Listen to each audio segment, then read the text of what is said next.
araw, ngayong umaga ay tatalakayin natin ang kahalagahan ng katutubong wika sa pagbuo ng pambansang panitikan.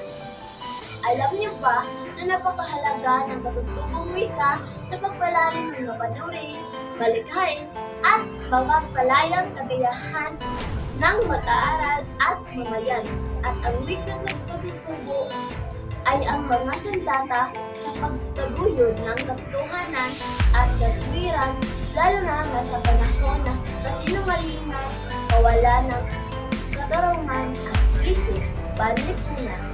Bakit ba natin pinapahalagahan? Ba't ibang katutubong wika ay may tuturing natin na kayamanan na buhat pa ng ating mga ninuno at mahalaga din ito dahil ba ang bawat wika ay may sariling buhay na kapaloob sa buhay nito ang tradisyon ng maraming henerasyon ng mga Pilipino.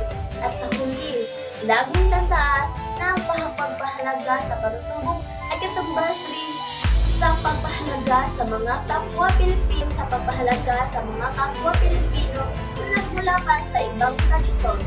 Sa susunod, magkita-kita tayo sa isa namang makabuluhang panitikan. Hanggang huli, paalam!